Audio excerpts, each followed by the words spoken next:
the people that I was surrounded by really showed that empathy towards me for everything that I was going through in my personal life at that time. How do I just change my approach and be more empathetic to that person and be able to support them as I've been supported myself? And that's really the biggest thing is those people who were in my life during that very crucial time really showed me that this is a path forward that I want to take. And then that's really what got me going down the empathy path of no, I can do these things, but I can do it in a different way.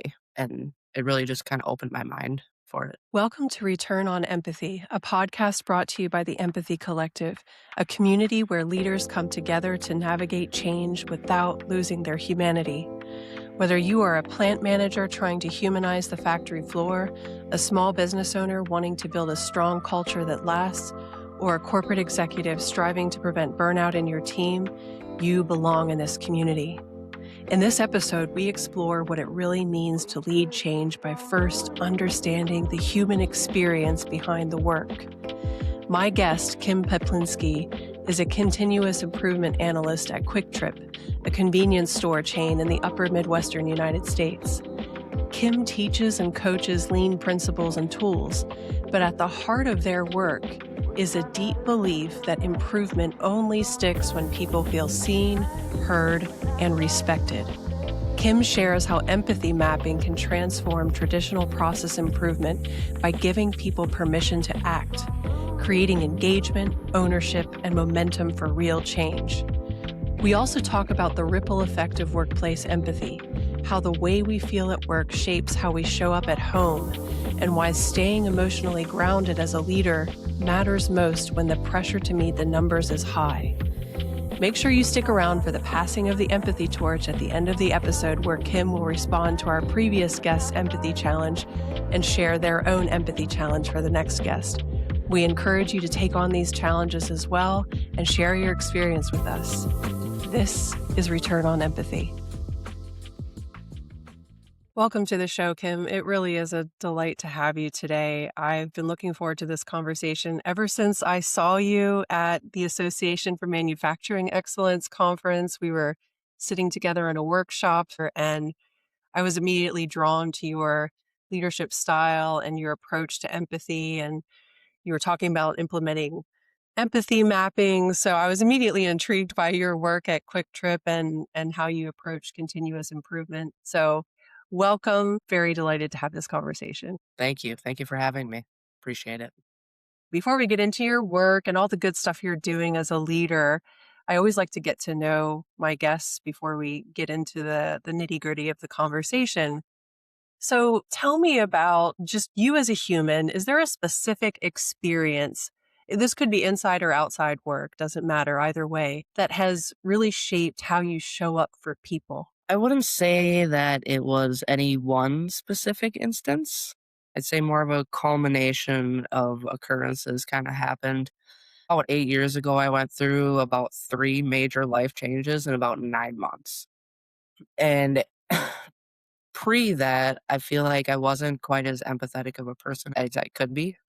We had a conversation and you saw the empathy side of me, right? But it's also been a journey for me. So since that, roughly 8 years ago, that series of events happened, the people that I was surrounded by really showed that empathy towards me for everything that I was going through in my personal life at that time. Those people really shaped what I wanted for my future. They modeled that and they showed me that there is different way to look at things. And I think that's really where I wanted to go with my life, really was defined in that moment. I went from, well, that's their problem to, well, that's our problem as a group. How do I just change my approach and be more empathetic to that person and be able to support them as I've been supported myself? And that's really the biggest thing is those people who were in my life during that very crucial time really showed me that this is a path forward that I want to take. That's really what got me going down the empathy path of no, I can do these things, but I can do it in a different way. And it really just kind of opened my mind for it. What did that journey look like for you, when you were going down that path and people were surrounding you during all those life changes that were hitting you all at once? At what point were you like, "Huh, I need to change my ways," or was there a a transitory moment for you or an aha moment where you just thought, "Huh, okay, I need to rethink things." Yeah, so one of my life changes was actually changing jobs.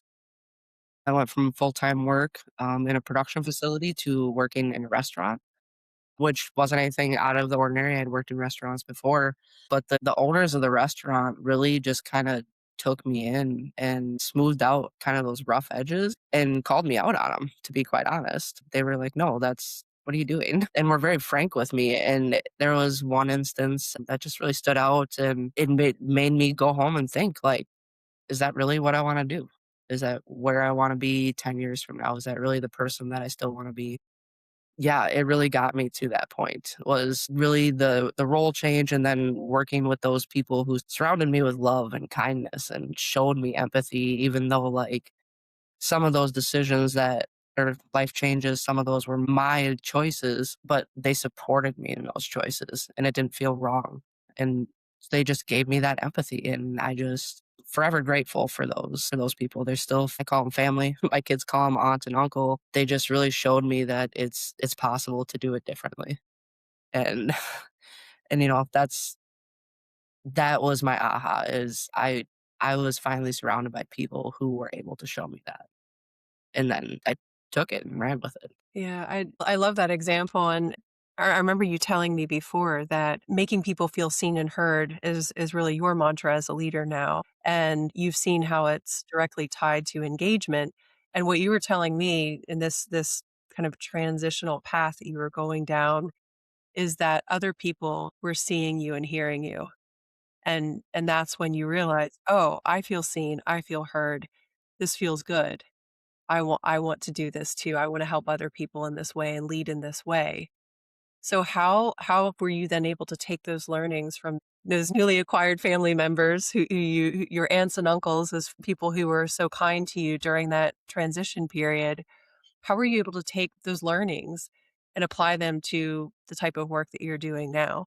So I work in continuous improvement or lean, and change is really hard for a lot of people, right? For whatever reason, personal, professional, maybe there's some sort of mental health behind that they just don't like change or the change is frustrating for some people. I've had to kind of grow up and move through the changes and now change doesn't really bother me.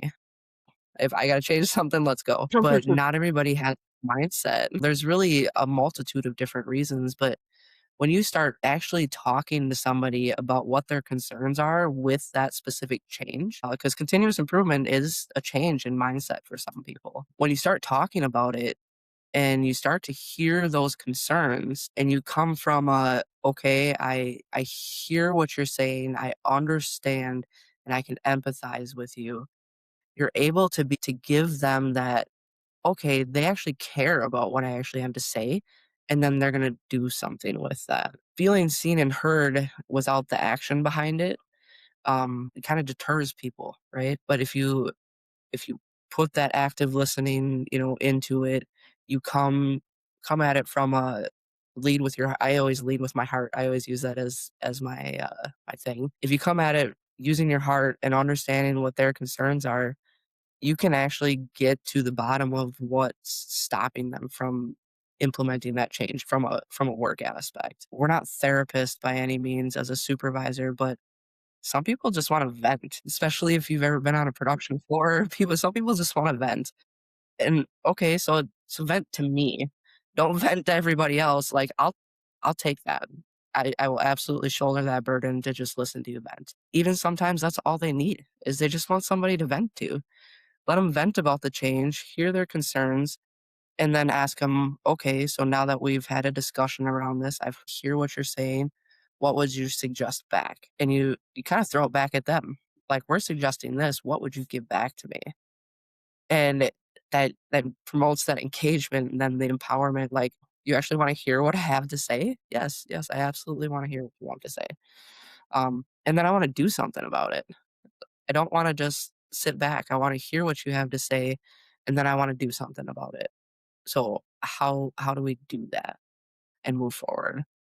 But if you're not starting with that conversation and hearing what they're saying, you're not going to move that conversation forward. Yeah, I love that approach, making it a two-way dialogue, and you're not just listening or just sitting in the suck with them. That phrase has been used on this podcast before, especially by my mental health counselors. You're actually taking action, so there's accountability, there's empowerment happening. I love that you're continuing beyond the vent session, right, to move forward and problem solve and actually do something about the situation at hand.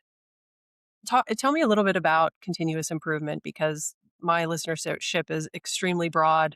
Not everyone's in the manufacturing industry. Not everyone's familiar with continuous improvement. So you're a continuous improvement analyst. How does that play out in your day-to-day leadership role? And you were talking about change and implementation of continuous improvement and how that's a change in and of itself. We talk a lot about change and resilience on this podcast. So what is your approach to through the lens of continuous improvement and lean change management, resilience, keeping those two-way dialogues going? So continuous improvement is just another term for lean methodology. Your first gut reaction when you hear the word lean is cost savings or efficiencies. Whereas if you look at it from a much larger scope, lean is really people development and skill development. You don't know what you don't know is a common phrase around here actually. You don't know what you don't know. So let's open our minds conversation. Lean is really people development, and then the people develop the process development. So if we build the skill set within the groups and the people who are doing the work, they can improve their work without somebody like me. So my day to day looks like working with leaders in developing their understanding and their skill sets around continuous improvement mindset. So, yes, we do have some tools that we use that help support that. We also teach the principle side of it. How do you just have respect for your people? How do you show up for your people every day? That's one of our core principles for the continuous improvement is people, respect for people. What are you doing and is it respectful to that coworker? If we ask a coworker to go, "Hey, can you go do this task?" but they haven't been trained on it, that's disrespectful to that coworker, right? So we're putting them in a spot to be unsuccessful, potentially. So how do we just get out of that mindset of, "Oh, we have to get a coworker there," but, they'll pick it up, it'll only take a couple of minutes, but how does that coworker feel when they get there? 'Cause I've been that coworker, not necessarily here, but I've been that coworker. I've been asked to do things outside of what I've been taught to do. And it upset me. I'm like, "Well, I wanna do well. I didn't come to work and say I wanna have a bad day. I came to work and said I wanna have a good day, and I wanna be successful in my role," right?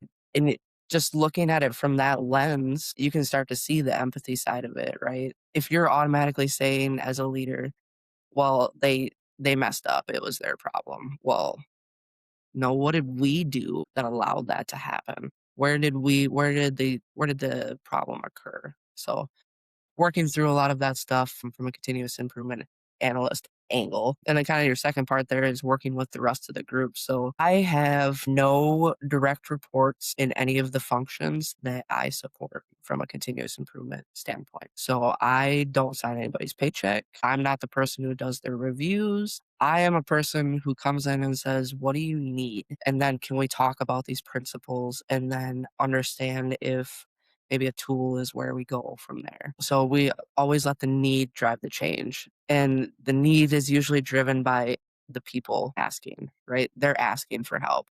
Okay, let's go help these people. To me, it's plain as day, but it may not be easy to do or continue to do intentionally. So how do you support the people who do sign the paychecks? So that the people leaders who are responsible for helping their teams implement this methodology who might be experiencing resistance or confusion, how do you interface with the people leaders? Conversations, lots and lots of conversations is sit down and let's talk about this. It doesn't happen overnight. I would say that I'm fortunate enough to be with a company where it's they've been on this journey for 6 years.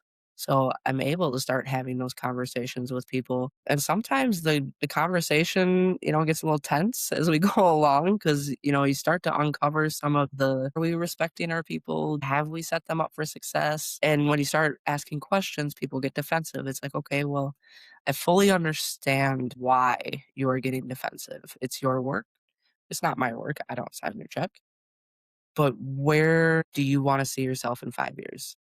And then how can we get there? And then kind of go from there. From a that executive level standpoint, it really is a lot of conversations, planting some seeds along the way. It's people development. Yes, there's going to be cost savings eventually. We'll talk about that later, but what I want to talk about is the skill set of your people today. Are your people even set up to be able to do this? Have we given them the opportunity to be successful in doing this? As I mentioned before, people don't come in and say they want to have a bad day. Everybody wants to have a good day. They want to do well in their role. Even the director executive level, right? They want to support those that next level down. So how do we do it? And then start to have that conversation and get the ball rolling. I've been fortunate enough to get a few of those quick wins. Value stream mapping with the empathy mapping was a huge win for us in my role specifically. Trying to come in with a new group and understanding the challenges that they have as a group and then just bringing them together with it. So, how did that project start? What is value stream mapping? What is empathy mapping? Why were you doing it? Love to hear more about that. So how it actually came about is my boss challenged me. And he's like, I want to see like the value stream mapping with empathy mapping. What does this look like? And I'm like, I don't know. I have to do research. Did my due diligence. I did some research. I understood the concept of value stream mapping. 100%. I was good with that from a continuous improvement standpoint.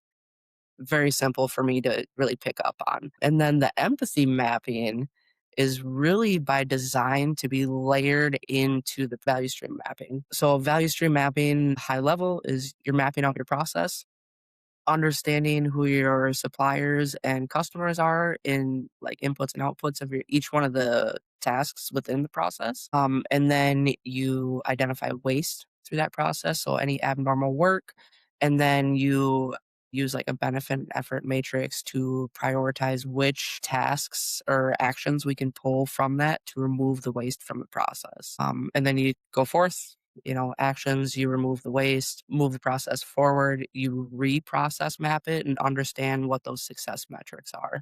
Did we save time? Um, did we reduce touches, clicks? What type of waste did we actually get out of there? And then track it, right? So that's very much so heavy on the data side of things.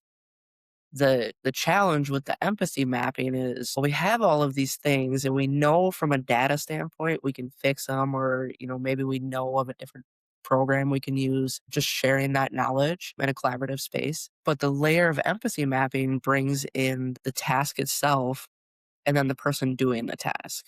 So we could, for instance, say, well, we could implement this system, it would help with this, dot dot dot.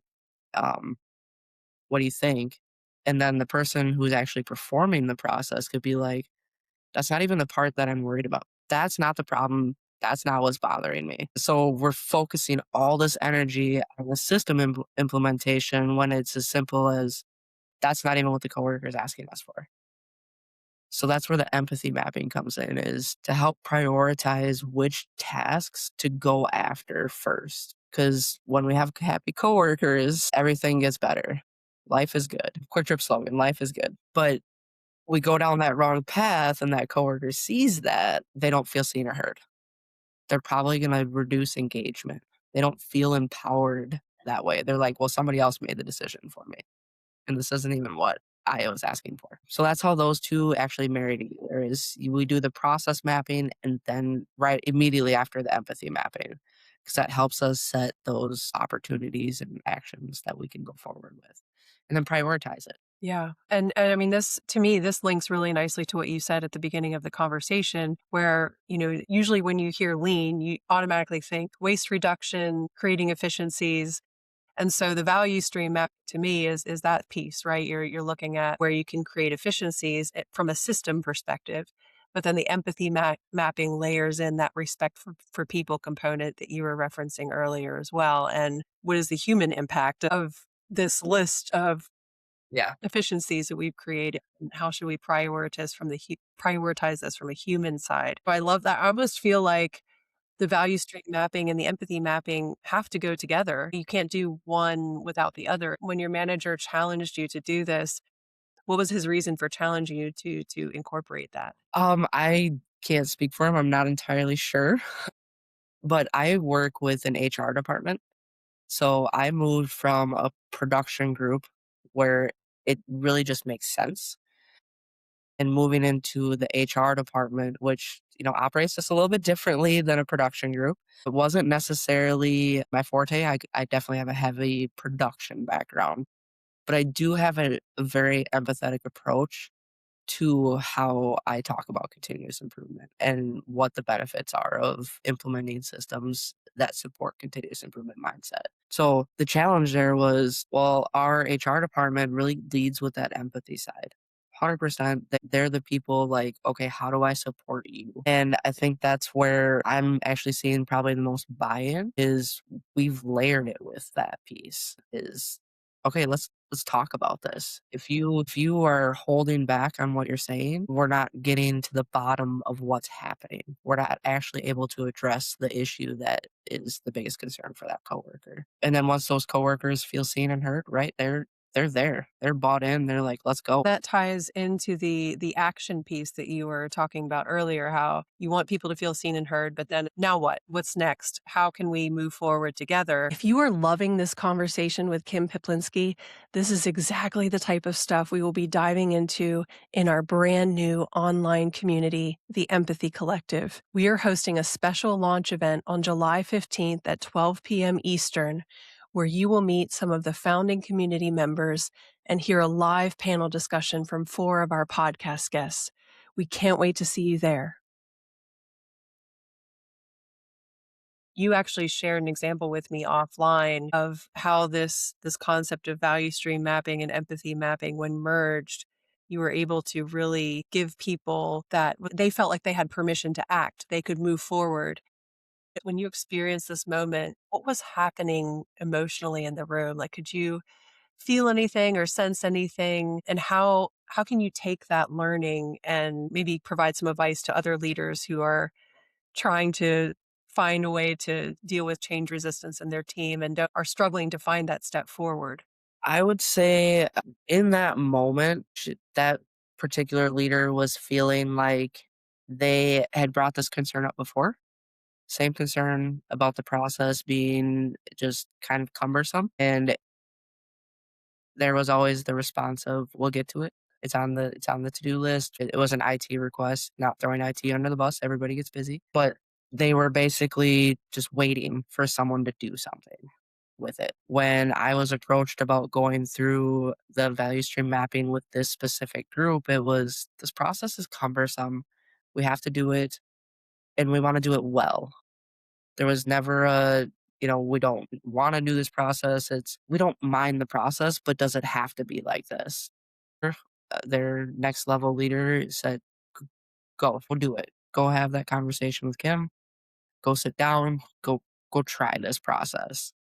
And we did. We took the time. We hashed it out. I would say key point there would be ensuring that you clearly state this is a safe space and nothing will be shared outside of it. Because we're talking about some pretty raw emotions in some instances. I wanted to show that we just want to do a really good job, but this part sucked, right? How do we just make that part not suck? And then we're good, right? We want to support our customer. We want to be able to do these things.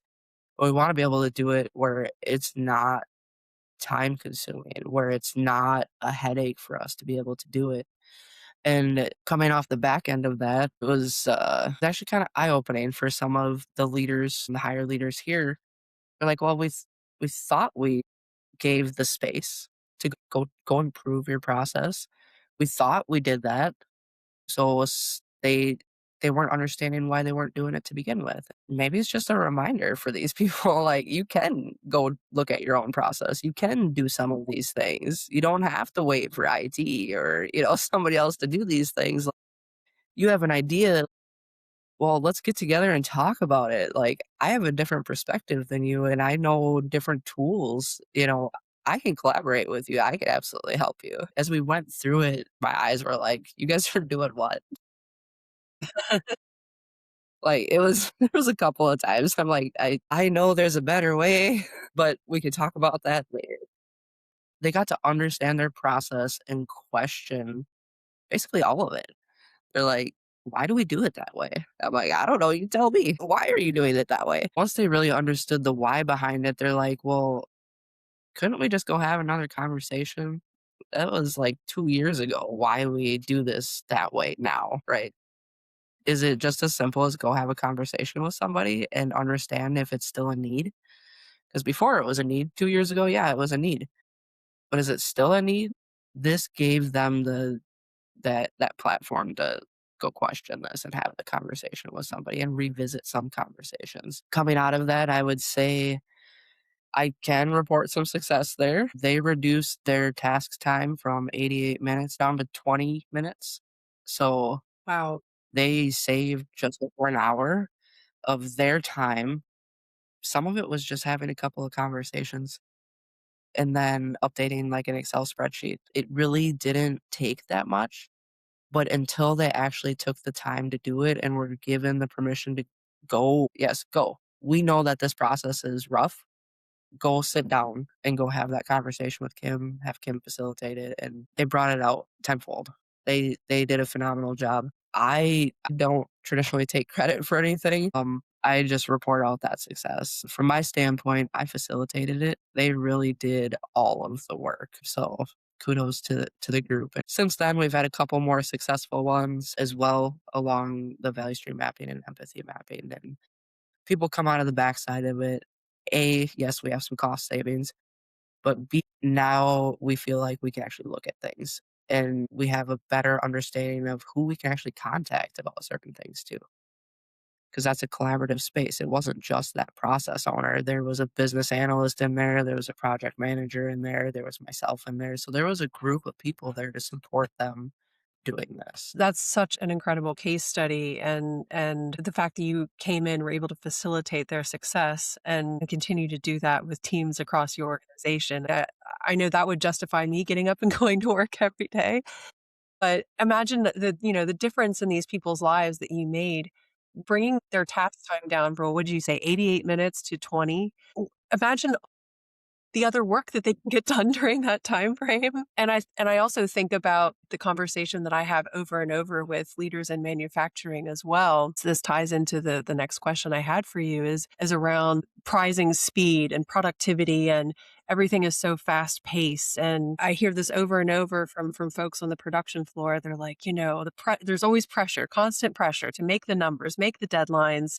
It's so easy to default to more traditional command and controlled style leadership, basically because you're in a rush and you don't have time to stay grounded and reflect. But I think the example that you gave of just being with this team, reflecting on their tasks. Why are we doing this again? We were given this mandate 2 years ago, but is this still relevant? Just giving them that permission and that space to reflect on the why of what they were doing enabled them to then act on creating those efficiencies, and therefore probably create less pressure to meet those deadlines. So it's almost like creating that space and that time to reflect is so critical to then create more space in a high pressure environment. But it's almost like leaders react in the exact opposite way. The high pressure facilitates rushing through things, not taking the time to reflect. How do you balance that kind of weird conundrum that seems to happen in a fast paced environment like yours? So I don't directly lead anyone in the production floor anymore, but what I did, it's all about being intentional with it. Sometimes you have to be that directive style where it's like, no, this is just what we have to do. But every opportunity you can get to not do that, you need to be intentional and take it. Uh, Numbers are always going to be there. production goals are always going to be there, right? But what is that compared to training your coworker appropriately? Would we sacrifice our numbers to have a little bit slower of a day to train our coworker properly, or should we sacrifice our training and disrespect that coworker to meet our number that day, but the next day they make a huge mistake and it costs us a full production run? If you look Yeah. at it from that perspective, you almost have to, right? Production goals are always going to be there, but if we don't train our coworkers or give them the space to do some problem solving exercises or challenge them to use their brain, not just use their hands, we're going to end up with more costly mistakes, more costly issues. Maybe it's a personnel issue eventually at some point as well, because we're just not respecting those people and we're not being empathetic to their challenges. We're just not doing what we're supposed to for the coworker. Those are the people who matter, are the coworkers. Seems like a simple concept. I know when I did lead a group of people, I would put training above production numbers. I was fortunate enough where I was able to, and I was supported in doing so. So there are some instances where if we don't make the time and do this, it's going to cost us more in the long run. So which one would you like to do? Do you want to keep seeing issues happen again, or do you want to do it the right way, where you're taking care of the people? Yeah. Yeah, I love how you're emphasizing that long-term impact, over the short-term efficiencies and quick wins. I mean, sometimes, like you said, we have to be very intentional and direct under pressure, but you like to emphasize the long-term impact of respecting the people and really giving them the tools to feel empowered, to feel like they can do their job in the most productive way possible. You had mentioned how you actually use QuickTrip's mission statement as an internal compass for your own leadership actions, and I absolutely love this. What is QuickTrip's mission statement? Talk about how you use that as your compass, on the day to day. Okay. So mission statement is to serve our customers and community more effectively than anyone else by treating our customers, coworkers, and suppliers as we personally would like to be treated and make a difference in someone's life. That is Quick Trip's mission statement. Even when we hire people, we ask questions around that mission statement. How do you treat other people? When was the last time you made a difference in someone's life? That last statement really is an impactful statement. And I always treat people how I want to be treated, right? But the making a difference part is huge. You come into work and you sit down in the break room, maybe you have a cup of coffee before you start, or maybe it's lunchtime, whatever the case may be. So you're sitting there with your coworker, and your coworker is just complaining about whatever tasks they have for the day. If you sit there and you have that conversation and you just listen to them, and then you ask some clarifying questions, seek to understand, that coworker is probably going to walk away from that conversation feeling differently. Knowingly, I mean, or knowingly, depends on if you're doing it intentionally. That person's walking away with a different perspective than when they sat down and had that conversation with you. It really starts with listening when it comes to making a difference in people's lives. Because if you just listen, people will tell you what they need from you. If you're able to help, you can help. If not, William Harvey, his challenge, right? Do they need to be listened to? Do you need a problem solver? Do they just need a hug? You start thinking of it that way is, "Okay, let's talk about it." And then have that conversation. Traditionally, from what I've been able to come across, is people come walking away from that differently. I've had people that I've had conversations with a couple years ago, and they're like, "You're so and so. We had a conversation about XYZ," and I'm like, "I apologize. I meet a lot of people. I would love to say that I remember your name and every detail of the conversation." That conversation made a difference in their life, and then they see me later on, and they thank me for the conversation. I wasn't intentional about it. I was just had, "You seem like a good person. I had a good conversation with you. Cool." I'm really glad that that made an impact on your life. But intentionally here at work, I do come across that here where people are like, "Well, person isn't listening to me," or "My leader does." Some people just want to be listened to. So just listen. Yeah. I mean, that's I love that so much, Kim, and you bring up such a good point. It's so simple. People just want to feel heard, and the impact that it brings to a person just by someone sitting and listening to them, like truly listening. I think we're all so used to being distracted all the time by our phones, by our computers, just our electronic devices in general. Our attention spans are very short. So when someone actually takes the time to put their devices down and just sit and engage with you, it's like a huge gift because people hardly do it anymore, take the time to do it. So William Harvey, so to go back to the passing the empathy torch and closing our conversation with the empathy challenge, I loved his challenge for you, Kim. And it sounds like you already do this naturally anyway, but I definitely want to circle back with you once you've actually talked to a few people and used this approach. But Empathy is a skill I've been working on for many years now. Every once in a while, I'll have somebody that just drops some knowledge in my head and I go, oh, that is perfect. And that's really where I want to share my empathy challenge, which is each of us have a tendency to do one of three things really, really well in my mind. I tend to help people. So even without asking, I want to solve their problem. I naturally go to that. Then my wife, if you ask her, she is the most amazing listener. If somebody doesn't ask my wife directly for help, she's going to listen. She's going to give that person that and demonstrate that really, really well. And then you're going to find this third person that's just really your emotional sponge that can take all of your negative and your positive, absorb it with you and experience life. And it came on this idea of asking something very simple to yourself and perhaps to the other person. Do you need helped? Do you need heard? Or do you need hugged? And that really breaks down the assumption that we each have taking into the conversation. Since I've started practicing that, I realized very quickly I was trying to go to help before anybody wanted help. And it was the expectation, but I was like, oh, this is beautiful. Like, this person doesn't actually want me to solve anything.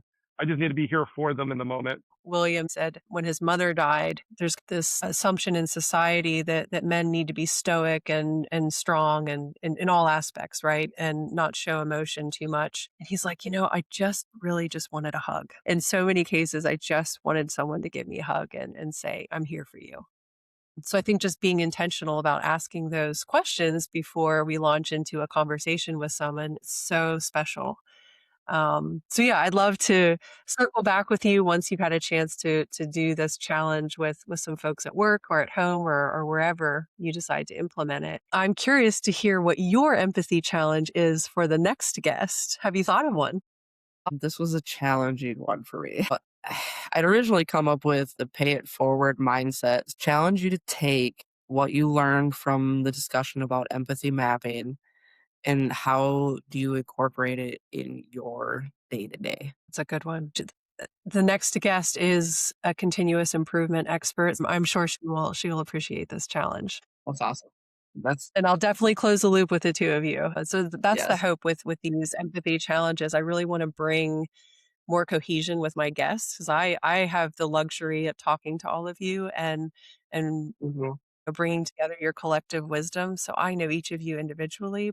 You don't know each other very well, and I want to change that. Right. My dream is to bring all of you in a room one day for like a conference or something because I think the collective wisdom around empathy would just be mind blowing. Right now, we'll pass the empathy torch as a first step towards that dream. So thank you for sharing that challenge and pass it along to our next guest. And thank you for being with me today, Absolutely. Kim. This was such a delight. Yes. Thank you so much. I appreciate your time today and inviting me to talk about just something I'm super passionate about. Helping others, making difference in people's lives. It's something that everybody should strive to do. You should always strive to be there for other humans.